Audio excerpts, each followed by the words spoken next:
Does your folks watch you when you perform? Do they come to see you? What kind of reaction do you get? I get strange reactions sometimes. Oh, me too. Once in a while, I pull out names, or you take the truth when you were growing up, and you maybe exaggerate it to get the comedy effect. And very often people take offense. They don't really understand the business you're in, and they take it personal. Yes. Get that occasionally? Absolutely.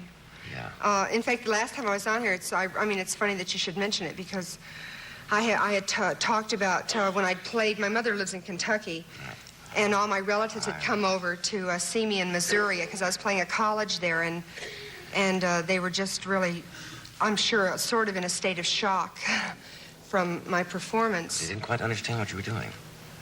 Well, no, it's mostly that you're not supposed to mention body parts.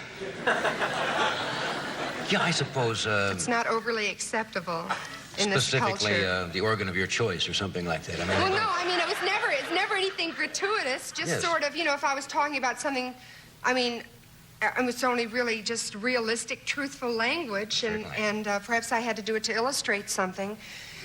And I can assure you it was always done in a tasteful way. Yes.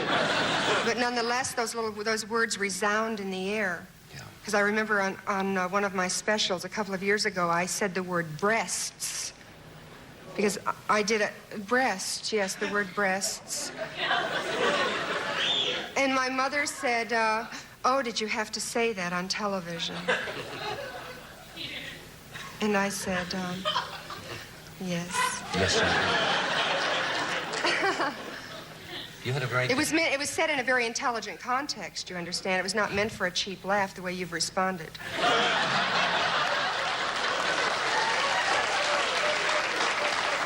We have a rather cheap audience.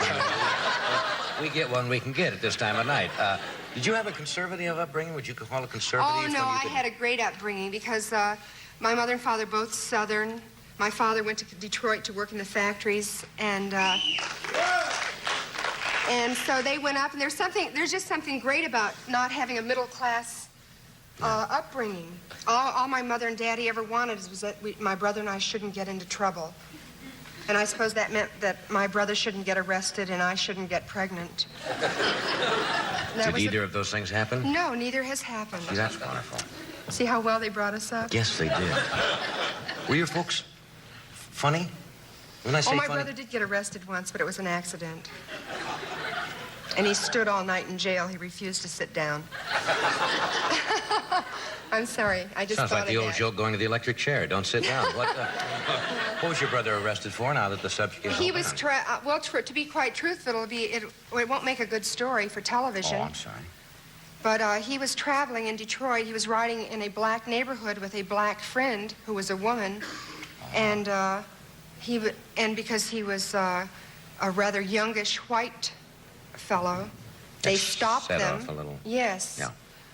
Yeah. And they not only took my brother to the jail, but they put his friend out on the street.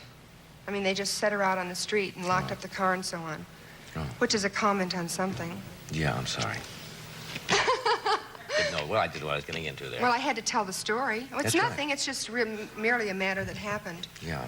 Nothing more What's the than worst that. trouble you've ever been in? You ever run away from home? Yeah, did you ever run away from home? No, but I had friends who did, and I ratted on them. That was the worst trouble I was ever in. I think at that age. Didn't you ever think of running away from home? No, I always thought I could probably provoke my mother and father to leave. I always got as far as collecting your belongings, a canteen. Writing the note. The writing the note, I'm leaving. But my folks were my folks were shrewd. They said, have a nice trip and be careful. Now you've got you got to have a little way out somewhere. You get yourself in the corner. I had no shame. I was never humiliated by being a fool. Yeah. I would threaten to leave or threaten to do anything, and then I'd show right up for supper. Oh. It didn't matter. I carried my bluff through. No, I had no dignity whatsoever. Oh, they had a map out. They had luggage. They had character. Let me do this, and we'll come right back. We have a short break here. Stay where you are.